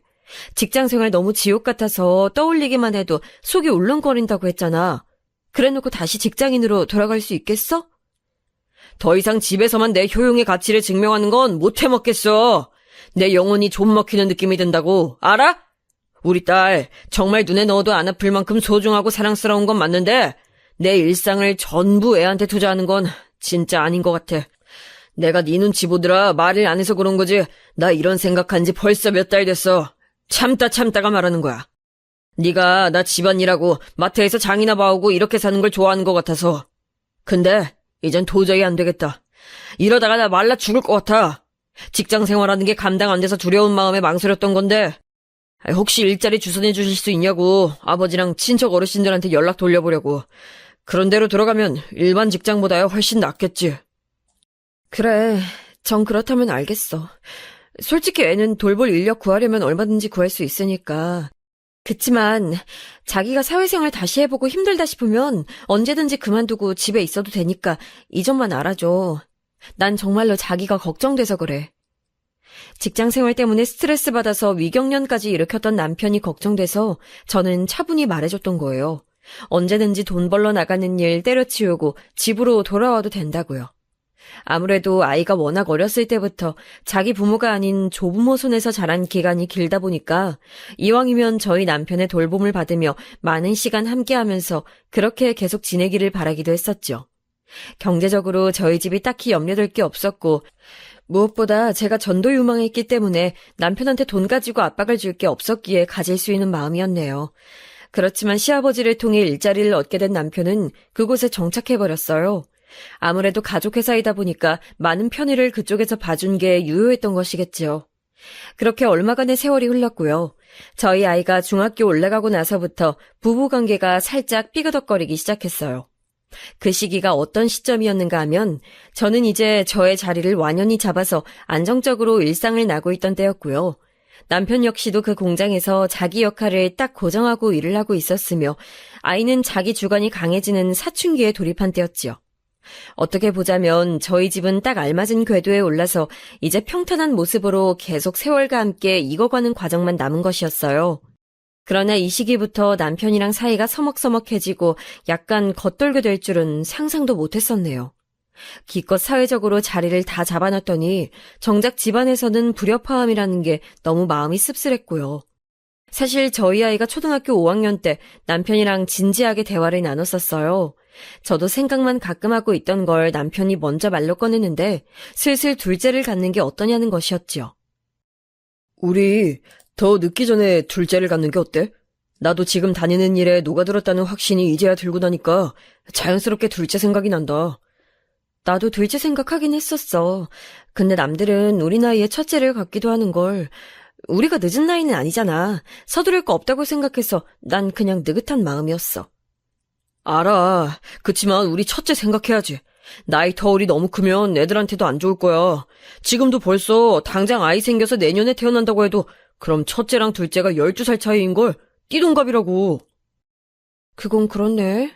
우리 딸이 워낙 사력 있고 착해서 그런가 자기 동생이랑 나이 차이가 커도 왠지 잘 돌봐줄 거라는 생각이 들어서 내가 구체적으로 몇 살 차이 날지 그런 걸 안 따져봤던 것 같다. 자기 말이 맞아. 우리 너무 갑작스럽게 아이가 생겨서 결혼하고 정신없이 살아오느라 간과했지만 자식을 외동으로 키울 생각은 없었잖아. 더 늦기 전에 둘째를 갖는 게 맞는 거겠어. 자기야, 우리 얼른 둘째 만들어서 우리 딸한테 동생 보여주자. 저는 남편의 말에 바로 동의가 됐고 아이한테 동생을 선물해주고 싶다는 생각으로 기뻐했습니다. 하지만 둘째가 생기지 않았습니다. 바로 생길 줄 알았는데 그렇지 않아서 많이 의아했었네요. 그래서 날짜 주기를 계산해가면서 남편이랑 전략적으로 둘째 임신에 노력을 했었고요. 그럼에도 뱃속에 생명이 들어서질 않았어요. 반년을 보낸 끝에 검사를 진행해봤었죠. 결과를 살펴봤더니 특별한 이상은 없었고요. 굳이 이유를 따져보자면 제 쪽에 작은 원인이 있긴 했었답니다. 저는 오만 각고의 노력을 다하면서까지 둘째를 가져야 한다는 강박 같은 게 전혀 없었던 듯 싶어요. 조급한 문제는 아니었기 때문에 이러다가 생기겠지라는 식이었죠. 하지만 남편은 그렇지 않았던 걸까요? 지금에 와서도 모르겠어요. 그 시기에 남편이 무슨 생각을 하고 있었는지. 남편은 소모적인 말을 잘 더하면서 정작 중요한 말은 자기 속에 꾹꾹 눌러 담았다가 끝에 가서야 간신히 말을 해주는 타입이었죠. 그렇기에 남편이 직접적으로 말을 하지 않으면 저는 알 도리가 없었어요. 그리고 저는 타고나기를 다른 사람한테 지대한 관심이 없는 편이에요. 그런 쪽으로 살짝 둔감하기도 하고요. 그렇기에 남편이랑 제가 성격적으로 좋은 궁합은 아니었다고 생각해요. 남편은 누군가 끊임없이 뭘 물어봐주고 그 마음을 어루만져줘야 하고 기분을 달래줘야 하는데 저는 전혀 그렇게 해주는 사람이 아니었으니까요. 물론 이러한 사실도 그 당시엔 잘 알지 못했고 시간이 흐르고 나서 제가 자연스레 깨닫게 된 것들이랍니다. 상대방이 나하고 있을 때 어떤 사람이었는가 하는 것은 그 당시에 내가 절대 알 수 없으며 시간이 지나 한 발짝 물러나서 바라봐야만 그 깊이가 보이는 법이더라고요. 둘째가 생겼으면 좋겠다는 공통의 목표만을 가졌던 채로 마음을 겉핥기로만 나누었던 저희 부부는 그렇게 2년여를 보냈습니다. 그리고 어느 날 남편이 저한테 그러더라고요. 우리 그냥 둘째 갖지 말자. 그러니까 너도 이제 부담 가질 필요 없어. 있는 자식만 잘 키우면 된 거지. 그때 남편의 표정이 되게 무뚝뚝했던 것 같아요. 감정의 동요가 하나도 없이 그렇게 말을 하는 게 왠지 낯선 사람처럼 느껴지기도 했었기에 그때 남편의 모습이 머릿속에 강하게 남았네요. 제 생각으로는 바로 그때를 기점으로 남편이랑 관계가 많이 소원해진 것 같더군요. 저도 모르게 그때 별로 부담 가진 적 없어 라고 말을 했었는데 그게 혹시 말실수였던 것인지 어떤 것인지는 모르겠어요. 저는 워낙 일이 바쁜 사람이었고 제 생활이라는 게 있었기 때문에 남편하고 진지하게 감정적인 대화를 해볼 여유나 필요성을 딱히 못 느꼈던 것 같아요. 하지만 시간이 지날수록 남편하고 서먹해졌다는 걸 느낄 수 있었기에 섭섭하고도 서운했죠. 또한 이 사람이 예전처럼 나를 대해주질 않는구나 하는 생각이 든 순간부터 저도 많이 기대치를 내려놓게 됐고요. 어쨌든 한 가족이란 울타리 안에서 저희는 그런대로 시간을 보내며 잘 살았습니다. 하지만 제가 저답지 않게 크게 발끈하는 일이 생기고 말았는데요. 그건 바로 저희 아이의 생일 때문이었어요. 선물을 뭐 갖고 싶은지 제가 물어봤더니 사고 싶은 건 자기가 살 테니까 돈으로 주면 좋겠다고 하길래 그렇게 해주기로 했어요. 그리고 저희 아이가 또 원하는 게 있었는데 TV에서 본 고급 레스토랑에서 저희 가족 셋이서 외식하는 거라고 했습니다. 그래? 같이 저녁 먹는 거 너무 근사한 생각인데? 우리 딸이 멋진 선물 말해준 덕분에 엄마 아빠도 그날 호강하겠다. 그럼 우리 딸이 아빠한테 가서 그거 말해볼래? 레스토랑 가서 밥 먹자고 말하면 아빠가 예약 다 해주실 거야. 엄마, 근데 꼭 내가 말해야 돼? 엄마가 아빠한테 말해주면 안 돼? 어차피 내가 말하나 엄마가 말하나 본론은 똑같은 거잖아. 그러니까 엄마가 말해주면 좋겠는데. 에이, 그래도 생일 당사자가 원하는 선물을 직접 말하는 거랑은 다르지. 우리 딸이 애교스럽게 가서 말해봐. 분명히 아빠가 엄청 좋아하시면서 우리 딸이 해달라는 거 해줄 테니까. 아이가 직접 자기 아빠한테 가서 부탁하는 걸 꺼려하길래 저는 사춘기의 여파라고 생각했어요. 그 작년 생일에도 저는 하필 너무 바빴던 데다가 아이도 생리통이 심해서 어영부영 넘어갔었거든요. 그래서 올해는 제대로 챙겨주고 넘어가야 하는 때이니만큼 남편이 흔쾌히 응해줄 것이라고 믿었고요. 하지만 이게 웬일인가요? 저 일하고 있는데 아이한테서 카톡이 왔어요. 우는 이모티콘 여러 개를 보내놨길래 이상하다 싶어서 전화를 해봤더니 아이가 서러워서 훌쩍거리더라고요. 아빠가 시간 없다고 내 생일에 같이 밥 먹어주는 건 무리니까 꿈도 꾸지 말라고 나한테 그랬어.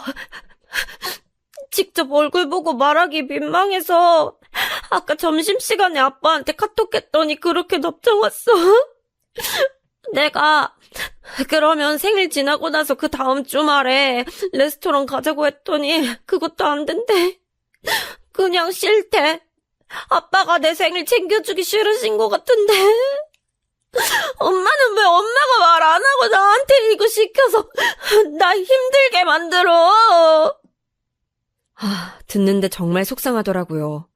저한테 무뚝뚝하고 정없게 구는 건 그렇다 쳐도 아이한테 그러면 안 되는 거잖아요. 공부 잘하고 똑똑한 저희 아이가 우는 소리를 들으니까 가슴이 찢어졌죠. 제가 화가 나서 남편한테 바로 연락했어요. 아이한테 그런 식으로 거절한 거 맞냐고 물었더니 당당하게 맞다고 대답하더군요. 애한테 어쩜 그럴 수가 있어. 그리고 자기가 하는 일이 뭐 그렇게 바쁘고 힘들다고 애 생일도 못 챙겨준다고 그래. 거절하더라도 조금 부드럽게 해줄 순 없었어? 다짜고짜 왜 화를 내? 너답지 않게. 애가 벌써부터 겉멋들어서 연예인들 간다는 고급 레스토랑에 눈독 들이고 거기서 생일 저녁 먹고 싶다고 하는데 그걸 부모로서 따끔하게 교육시켜주는 게 맞지? 애가 10원 한 장을 안 벌어봤는데 돈의 가치를 알기나 하겠어? 자기 무슨 소리 하는 거야? 애가 돈을 왜 벌어야 되는데? 학교 가서 공부만 하면 되는 애야. 돈은 내가 벌고 자기가 벌잖아. 마땅히 애가 여유로운 생활 누렸으면 해서 우리가 열심히 돈 버는 거 아니었어? 그렇게나 레스토랑이 싫으면 딴 데로 예약해. 가격대 조금 낮은 곳으로 가면 되겠네. 됐어. 이미 기분 다 망쳤는데 가긴 어딜 간다고 예약을 하래. 둘이서 모녀끼리 오붓하게 시간 즐겨. 난 빠질 테니까. 이때 너무 화가 나서 머리 뚜껑이 열리는 기분이었어요. 딸아이는 사춘기가 왔어도 자기 엄마 아빠랑 잘 지내보고 싶어서 노력 중이고 저희 눈치 살피는 게 뻔히 보이는데 저는 그런 딸이 가끔은 너무 예민하고 민감한 성정을 타고났다는 생각도 했었고요.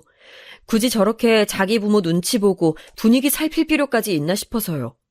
그런데 알고 보니까 딸아이가 맞았던 것이죠. 눈치를 살펴야 할 만큼 남편이 가정 안에서 비정상적인 태도를 취하고 있었던 거예요. 저야 매사 비슷비슷하게 살아서 몰랐지만 성장하던 아이의 눈에는 그런 게 다 보였나 봐요. 자기 아빠가 자기한테 깊은 애정이나 관심이 없다는 것도 본능적으로 감지하고 있었던 걸지도 모르겠어요. 결국 아이 생일날 저랑 둘이서 저녁을 먹었고요. 실컷 쇼핑도 시켜줬어요. 기뻐하던 아이가 제 입에서 남편 얘기가 나오니까 금세 주눅드는 게 보였죠. 다음엔 아빠도 꼭 불러서 우리가 쇼핑 기사로 부려먹자. 알았지, 우리 딸? 엄마가 앞으론 아빠가 우리 딸한테 시간 많이 낼 수 있도록 만들어 볼게. 아니야, 엄마. 그러지 마. 나 때문에 혹시라도 엄마랑 아빠 싸우게 될까 봐. 나는 그게 걱정되고 싫어. 아빠보단 엄마가 돈도 많이 벌고 더 바쁜 것 같은데 나한테 시간을 내주는 건 아빠가 아니라 엄마잖아. 이게 뭘 의미하는지 나도 알아? 모르는 나이 아니야. 너무 속상했네요. 그 이후로는 남편이 어떻게 행동하는지 유심히 관찰하게 됐던 것 같아요. 저는 원래 일상이 철저히 제 중심이었고 아이의 안위가 우선이었다면 좀 더 이제 포괄적으로 집안을 둘러보게 된 거였죠. 참고로 저희 집엔 일하시는 아주머니가 한 분 계셨기 때문에 웬만한 집안일은 그분이 다 하셨네요. 남편이 어떠한가 지켜봤더니 저한테 하는 표정이나 말투가 늘 시큰둥했어요. 그러다가 제가 잔소리라도 시작할라 치면 귀찮다는 듯이 고개를 휙 돌려버렸고 그도 아니면 대놓고 아예 눈을 감아버리는 식이었죠. 저하고는 소통을 안 하려고 드는 사람처럼요. 그리고 아이한텐 정말로 무관심했습니다. 아이가 학교에서 시험 성적표 나온 게 만족스럽다면서 자랑을 했던 날, 저는 뛸 듯이 기뻐서 칭찬 세례를 퍼부었고 용돈을 주겠다고 했지만 옆에서 남편은 하나도 안 기쁘다는 얼굴로 잘했네 딱 한마디 하고 말더군요. 그러자 아이가 침울해하는 게 보였고요. 제가 어이가 없어서 남편한테 물어봤어요. 왜 아이한테 그따위로 구냐고요. 애 아버지가 돼서 그렇게 행동하는 게 정말 합당하냐고 생각하냐 물어봤더니 남편의 대답이 가관이었습니다. 아, 내가 예전에 혼자 애 키우면서 집안일 했던 시절 다 잊어버렸어? 나 혼자서 하루 24시간 애 상대하면서 보냈었잖아. 그때 너무 질려버렸나 봐. 그런 앙금이 남아있어서 그런지 우리 딸인데도 솔직히 애틋한 정은 안 생기네. 미친 거 아닌가요? 자기 핏줄인데 그거 잠깐 혼자서 독박 육아했었던 게 그렇게나 억울해서 앙금이라는 표현까지 쓴다고요? 도저히 믿어지지가 않았습니다. 제가 너무 기가 막혀서 어쩔 줄 몰라 하니까 남편은 자기가 귀찮아서 자기 속마음을 쉽게 안 털어놓는 사람인데 이왕 털어놨으니 할 말을 해야 한다면서 황당한 발언을 또 추가했어요. 아기 때 키워봤어야 정이 가지, 안 그래? 걸음마 떼고 말문 트이고 뛰어다니고 처음 글자 익히고 그런 걸 실시간으로 다 옆에서 지켜봤어야 애틋한 마음이 생겨나는 거잖아. 근데 우리 애는 그 시기에 양가 어른들 손에 자랐으니 내 딸은 맞긴 한데 가끔은 생각이 참 복잡하다. 듣자 하니까 자기 아주 이상한 생각을 하고선 말을 하는구나. 아니 거기까진 내가 이해 안 돼도 그렇다고 쳐볼게. 근데 오늘처럼 애가 학교에서 성적 잘 받아왔다고 그거 자랑하는데 찬물을 끼얹는 건 도대체 왜 그러는 거야? 빈말이나마 칭찬해주고 응원해줄 수 있는 거잖아. 이건 성의의 문제라고. 왜 그렇게 무신경하게 굴어? 애한테 상처 주고 싶어서 환장한 사람 같아. 무신경하게 살아온 건 넌데 왜 내가 그런 소리 들어야 하는지 모르겠다. 야, 그리고 애가 지 엄마 머리 닮아서 공부 잘하는 거 뻔한데 내가 거기서 무슨 공이 있다고 괜히 나서겠어? 내 머리 안 닮았으니까 성적도 전교에서 노는 거겠지. 그래, 잘 됐네. 자기 엄마 닮아서 대학도 좋은 데 갈 테고. 멋지다 아주. 뭐? 자기 지금 설마 자기 자식 질투하는 건 아니지? 나는 내 남편이 그 정도로 추한 남자는 아닐 거라고 믿어? 야, 그만하자. 너랑 얘기만 했다 하면 아주 머리가 아파. 피곤하다고. 도대체 남편이 뭐가 속에서 골마있길래 저러는지 이해가 안 갔어요. 확실한 건 저희 가정엔 커다란 균열이 생겨 있다는 것이었죠. 그 이후로 저는 이따금씩 이 결혼을 유지해야 하는 이유가 뭘까 회의감을 느꼈습니다. 그래놓고선 남편은 또 저랑 아이한테 내 마누라, 내 딸이라는 소리는 잘만 했었고요. 가장 어이없는 부분이라고 한다면 저희 친정 부모님 앞에선 세상에서 둘도 없는 착한 사위라는 걸 표방했다는 거예요. 제가 친정 엄마한테 요새 남편이랑 좀 안 좋다 이런 식으로 언지를 했었거든요. 그래서 친정엄마가 남편한테 한 소리 하셨었는데 남편은 놀랍도록 무조건 자기 잘못이라면서 수긍을 했습니다. 그래놓고선 말만 번지르르하게 하고 정작 자기 모습에서 바뀌는 건 없었죠. 진지하게 남편한테 우울증 같은 거라도 있나 이런 추측을 하고 있었을 시기였어요. 제가 무심코 남편의 휴대폰을 받다가 비밀을 알게 됐습니다.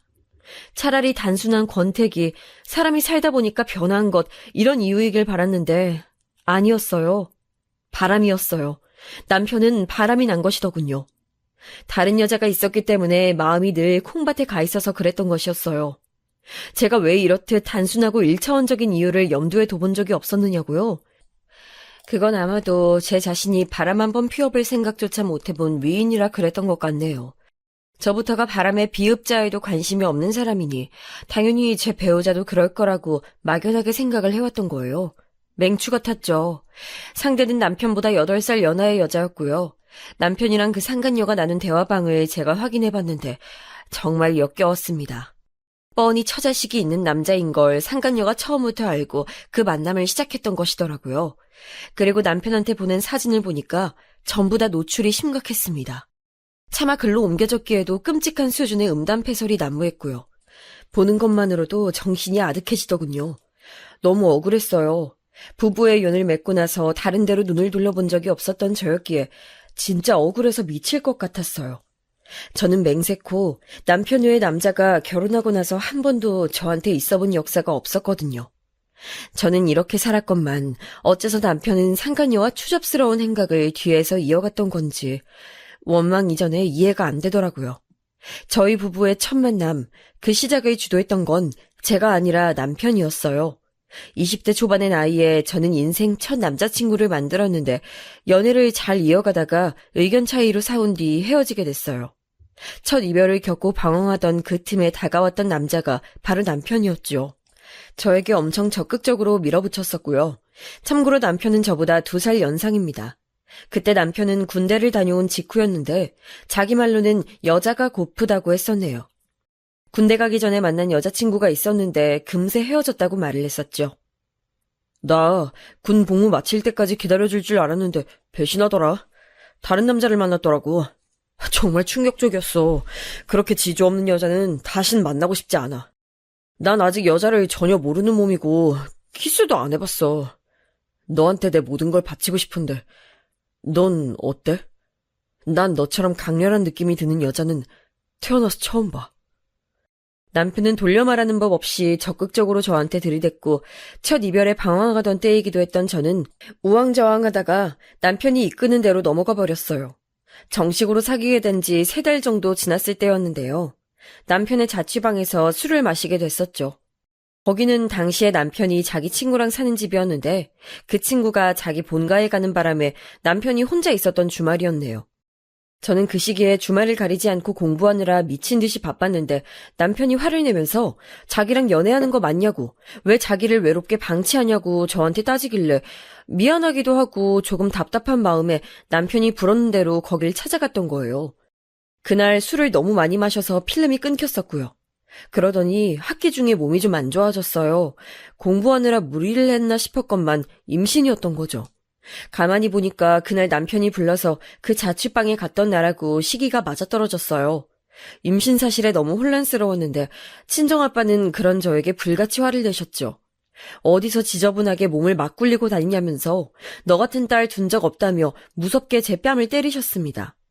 제가 무릎 꿇은 채로 눈물 뚝뚝 흘리면서 얻어맞으면서도 잘못했다는 소리를 안 했더니 그것에 열받으셔서 부엌으로 가시더니 가위를 가져오셔서 제 머리카락을 다 잘라버리셨고요. 저희 친정 집안이 강압적이고 보수적인 분위기였어요. 그걸 주도한 인물이 친정 아빠셨죠.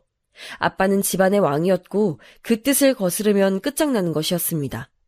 학창시절 내내 그래서 저는 모범생으로 살았지만 365일 숨죽이고 살 순 없는 거잖아요.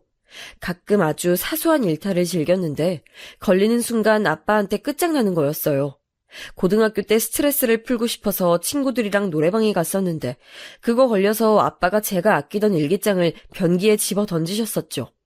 당시에 좋아했던 아이돌의 포스터 같은 거 모아놨었는데 그거 다 찢어버리셨었고요. 생각해보니까 고등학교 때도 머리카락을 한번 잘렸었네요. 말대꾸했다고 제 머리카락을 확 자르셨었어요. 폭군 아빠 옆에서 엄마는 항상 입에 네가 잘못했다고 빌어라는 말을 달고 사는 분이셨죠. 그래도 엄마는 제가 가엾고 딱하긴 하셨던 것 같아요. 제 임신 소식에 아빠는 분노하셨지만 엄마는 내가 키워줄 테니 걱정하지 말라고 하셨던 걸 보면 말이죠. 저희 친정엄마도 외갓집에서 딸이라는 이유로, 여자라는 이유로 굉장히 억압당하고 살아오신 분이에요. 외갓집 가풍 자체가 그랬대요. 여자가 남자한테 순종해야 하고 너무 똑똑해서는 안 되고 아는 체를 남자 앞에서 많이 하면 안 되고 남자 기 세워주는 게 여자의 기쁨이고 그런 소리나 한평생 엄마는 들어오셨다더군요. 엄마는 그래서 제가 공부를 잘한다는 걸 무척 반기셨던 것 같아요. 저를 통해 대리만족을 하셨던 것일 수도요. 그렇기에 어린 나이에 임신이 엄마에게 죄스러웠어요.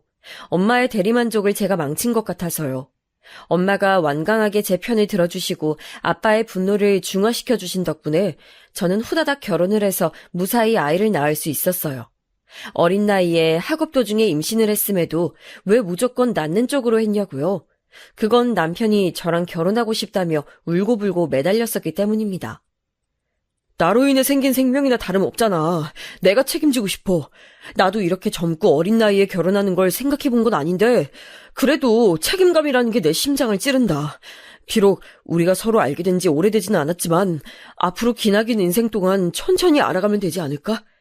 우리 아이 낳고 키우면서 그렇게 살아보자. 내가 잘할게. 너만 보면서 우리 아이 키우면서 나 그렇게 살아볼 거야. 제 앞에서 무릎을 꿇고 그렇게 호소를 하더니 이윽고 오열까지 하는 남편을 보면서 제가 흔들리지 않기란 무리였어요. 제 뱃속에 생긴 아이의 친부인데 어떻게 외면이 됐겠나요? 그리고 아빠의 무자비한 손길에 제 머리카락이 엉망으로 잘려 있었는데도 남편은 머리가 어쨌든 내 눈엔 다 예뻐 보인다는 말을 해줘서 어렸던 제 마음을 흔들어놔 버렸죠. 귀한 아들의 속도 위반 소식으로 시댁은 뒤집어졌었는데요. 특히 시어머니께서 너 어디서 뭐하는 발랑까진 년이야? 네가 감히 내 아들을 꼬드겨서 이런 사태를 만들어놔? 너 아주 보통 내기가 아니구나. 내 아들이 아직 뭣도 모르는 순진한 애라서 너한테 넘어간 모양인데 나는 못 속인다. 내가 결혼을 허락할 것 같아? 그 뱃속에 들었다는 아이 진짜로 내 아들의 핏줄인지 알게 뭐니. 안 그래? 다짜고짜 저한테 연락을 하셔서는 소리를 지르셨었죠. 그런데 시댁에선 금세 저를 찬성하게 됐답니다. 시어머니의 만행을 알게 된 남편이 화들짝 놀라서 자기 식구들한테 저를 정식으로 소개시켜줬었거든요. 그러자 그때부터 당장 시어머니께서는 저에게 사과하실 계획, 그리고 빠른 결혼 준비 진행을 짜기 시작하셨답니다. 뭐라고? 의대생? 게다가 집안이 그렇게나 잘 산다고? 어머, 아유, 사는 동네가 어디라고? 어우, 세상에, 우리 며느리가 그랬었구나. 엘리트 집안이 따로 없었네. 갑자기 태세 전환을 꾀하신 거예요. 저는 그 변화가 너무 당혹스러웠지만 저를 무척 반겨주는 시댁 식구들을 보자 금세 마음이 풀려버렸던 것 같아요. 그래서 결혼을 하게 된 거였고 친정과 시댁을 오가며 저희 아이가 커갔던 거예요. 제가 의사 되느라고 바빴으니까요. 오래 연애를 한 것도 아닌데 너무 급하게 아이가 생겨서 했던 결혼, 제가 평범한 직업군에서 살짝 벗어나 있는 의사라는 직종에 몸을 담고 있어서 남편하고는 여러모로 차이가 있었기 때문에 부부간의 관계가 끈끈하지 못했던 건 맞아요. 서로 타이밍이 어긋나서 진심이 전해지지 않았던 시기도 있었고요. 하지만 어쨌거나 저에게 남은 평생을 운운하며 저와 아이만 바라보겠다고 맹세했던 쪽은 남편이었잖아요. 그런 사람이 어떻게 저질스러운 발언이나 서슴지 않고 하는 상간녀랑 바람을 피울 수가 있나요? 도저히 용납이 안 됐습니다. 이거 다 뭐야? 자기 휴대폰에서 나온 이 불륜 증거들, 이게 뭔지 어디 설명해봐. 가짜는 핑계라도 내가 궁금해서 한번 들어봐 줄 테니까. 아이, 왜 남의 휴대폰을 멋대로 봐?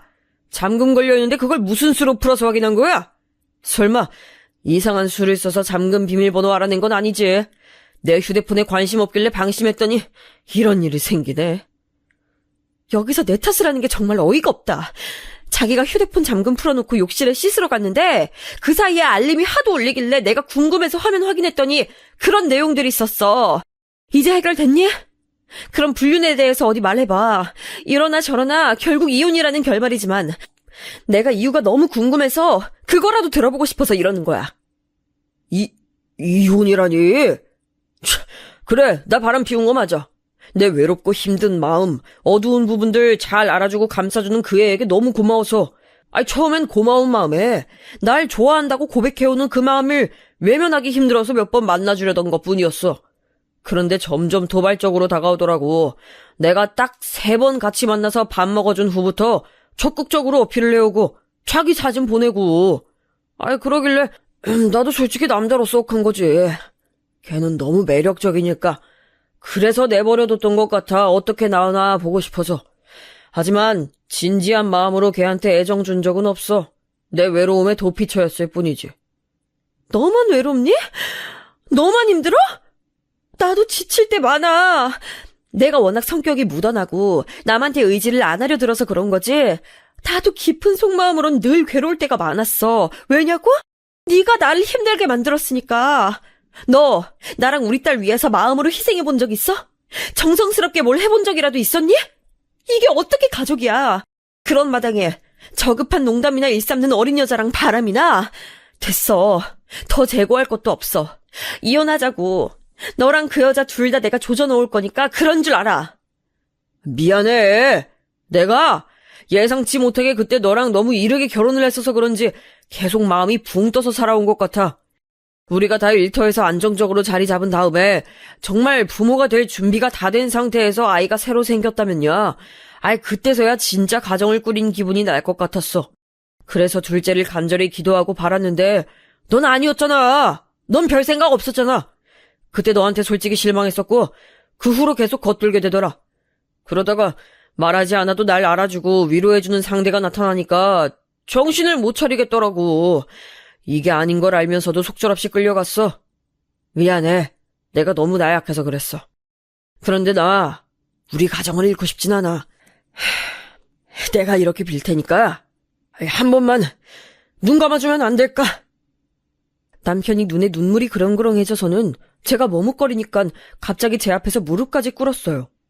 그 모습을 보니까 진짜 한숨만 나오더라고요.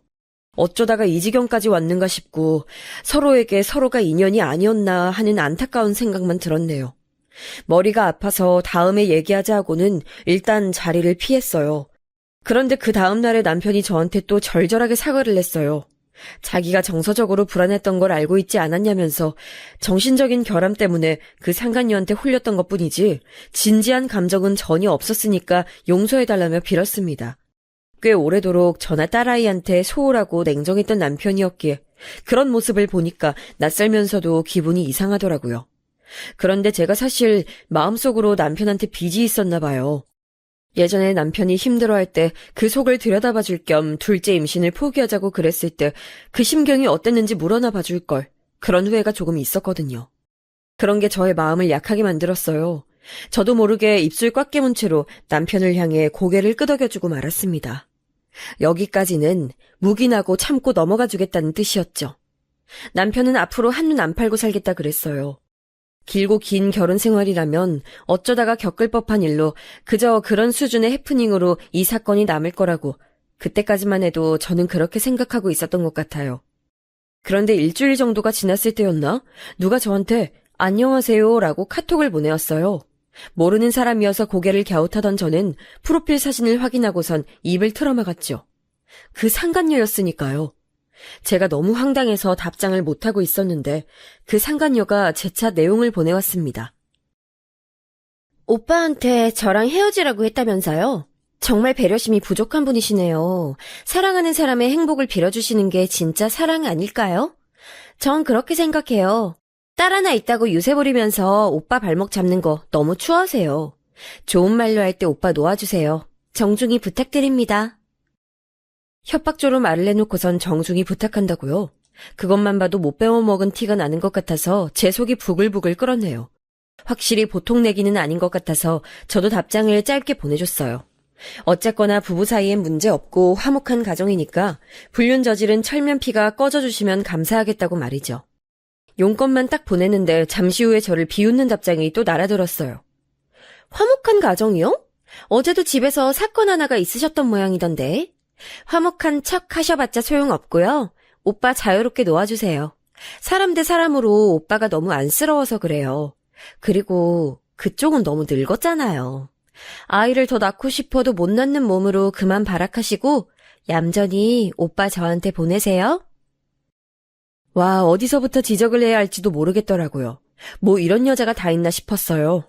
도대체 남편은 어디서 이런 여자를 만났나 하다가 문득 그 상간녀의 카톡에서 어제도 집에서라고 한 대목이 마음에 걸리더라고요.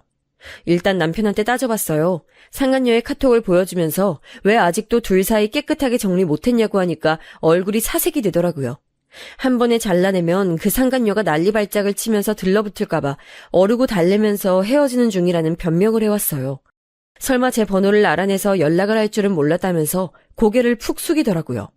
그런데 어제 있었던 저희 집안 얘기를 상간녀한테 한 적은 없다고 했어요. 맹세코 말이죠. 저는 전부터 마음에 걸리는 게 있었기에 저희 집안일 해주러 오시는 도우미 아주머니께 따로 여쭤봤어요. 대뜸 상간녀의 사진을 보여주면서 알죠? 라고 했더니 표정 관리를 못 하시더군요. 그럼 그렇죠. 상간녀가 제 남편을 어떻게 속속들이 알고 그 사정을 들여다보면서 접근을 했겠어요. 비법이 있었던 거예요. 알고 보니까 상간녀는 저희 집 도우미 아주머니의 사촌 조카라고 하셨습니다.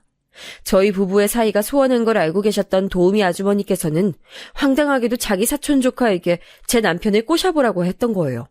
어떻게 미혼인 사람한테 유부남을 만나보라고 권할 수가 있는지 상식적으로 이해가 안 갔습니다. 정말 비정상적인 일투성이었어요. 너무 역겨웠고 소름이 끼쳐서 우선 아주머니부터 해고했네요. 남편한테도 이 사실을 알릴까 하다가 뭔가 마음이 내키지 않아서 공개하진 않기로 하고 일단 보류했습니다. 머릿속이 너무 복잡했고 인간적인 배신감으로 많이 힘들어하던 와중에 제가 일하는 곳으로 찾아온 인물이 있었네요. 의사인 저는 다름 아닌 산부인과에서 근무를 하는데요. 그 미친 상간녀가 환자로 찾아온 것입니다. 저는 초진 환자의 이름과 생년월일을 보고도 아무 예상 못했어요. 상상조차 못한 상황이었으니까요. 그런데 극심한 생리통 때문에 원인을 찾으려고 왔다는 초진 환자의 얼굴을 본 순간 제가 얼어붙었죠. 그 상간녀임을 알아보지 못할 수가 없었으니까요. 진짜 살면서 별의별 일을 다 겪는다는 생각에 주먹이 꽉 쥐어졌네요. 영업용 미소를 애써 지으며 상간녀에게 물었습니다. 환자분, 생리통이 심해서 오셨다는데 맞나요? 주 증상을 우선 말씀해 주시겠어요? 사실 생리통이 심하긴 한데 참을 수 있을 정도라서요. 그리고 한동안은 생리를 안 할 것 같아요. 산부인과 온 김에 저 임신했는지 한번 보고 싶은데 봐주실 수 있나요? 네? 지금 임신이라고요? 맞아요. 제가 아무래도 오빠 아이를 임신한 것 같아요. 제가 건강해서 그런가? 아니면 누구누구보다 어려서 그런가? 임신이 잘 되나 봐요. 아직 테스트기는 안 해봤는데 제 느낌이 임신이네요. 2달째 생리를 건너뛰었거든요. 선생님이 한번 어떤지 봐주세요. 제 뱃속의 아이가 잘 크고 있을까요? 제잘제잘 떠드는 상간녀 앞에서 순간 표정 관리가 안 되더라고요. 그러다가 2판 4판이다 싶어서 봐주겠다고 했습니다. 초음파 한번 보자고 했지요. 서로가 서로를 알고 있음에도 말로는 티를 내지 않고 기싸움하며 의사와 환자로 만난 상황이 어처구니가 없어서 코미디처럼 느껴지기도 했던 것 같아요. 그만큼 현실감이 없었죠. 초음파를 보던 저는 어떤 사실 한 가지를 금세 알아차렸어요. 그때 제 표정을 살피던 상간녀가 태연하게 이런 말을 하더군요. 사랑하는 남자의 아기를 낳아주지 못하는 것만큼 여자로서 비참하고 눈물 나는 일이 또 있을까요? 선생님께서는 설마 아이를 가지고 싶으신데 못 가지신 경험 같은 거 없으시겠죠? 산부인과 선생님이신데 설마 그런 일은 없으셨을 거라고 믿어요. 보아하니 제 과거를 다 알고 있기에 그런 소리를 나불대는 게 분명했어요. 둘째 임신을 기다렸었지만 끝내 임신이 안 됐었으니까요. 굳이 저를 찾아와서 자기랑 제 남편이 깊은 관계라는 것도 직접 보여주고 싶었던 상간녀에게 제가 심각한 표정을 지어 보이며 말해줬습니다. 환자분, 이거 어떡하죠? 너무 놀라지 말고 들으세요. 네? 왜요? 무슨 안 좋은 일이라도 있는 건 아니죠? 아기 심장이 뛰지 않네요. 아마 3일에서 4일 전에 심장이 멈춘 것 같은데요. 유산입니다.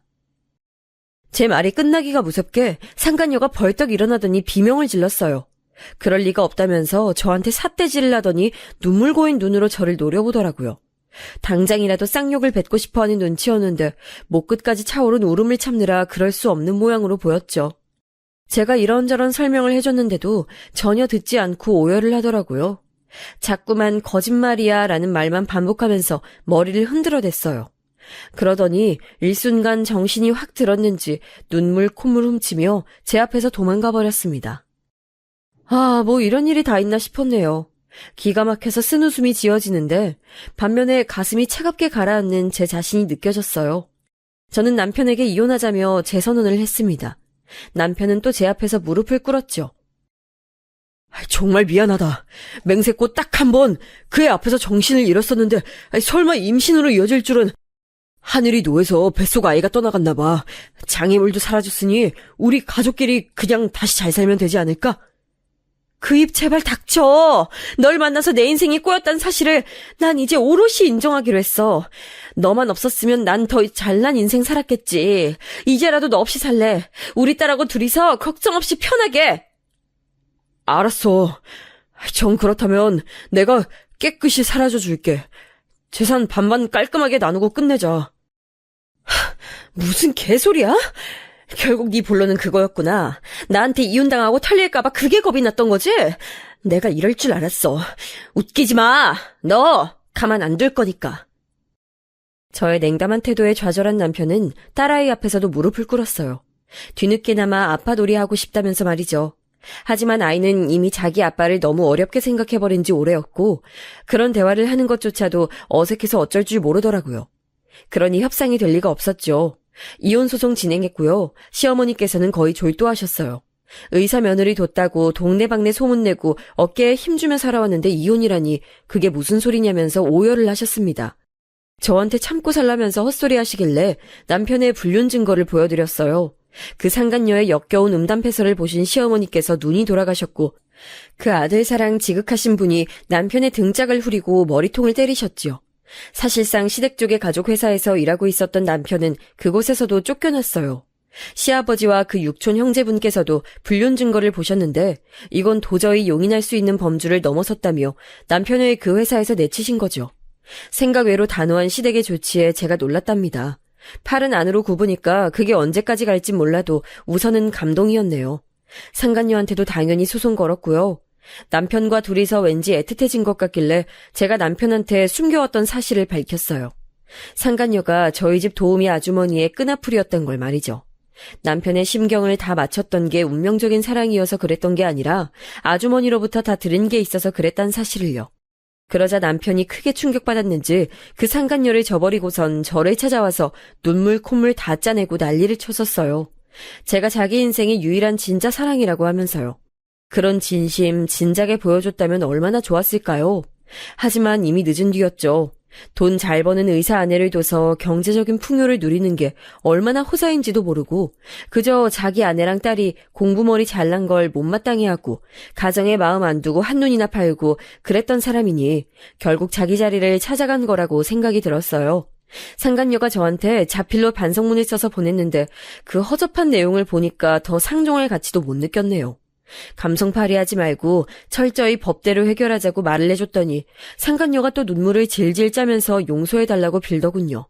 남편이랑은 완전히 쫑났다고 그랬어요. 그러게 후회할 짓을 왜 했을까요? 결국 남편이랑 완전히 이혼해서 남남이 됐고요. 저는 아쉽지 않게 조건들을 잘 챙길 수 있었네요. 아이가 부모 이혼으로 의기소침해할 줄 알았는데 딱히 그렇지 않고 오히려 점차 밝아지고 있어서 다행이에요.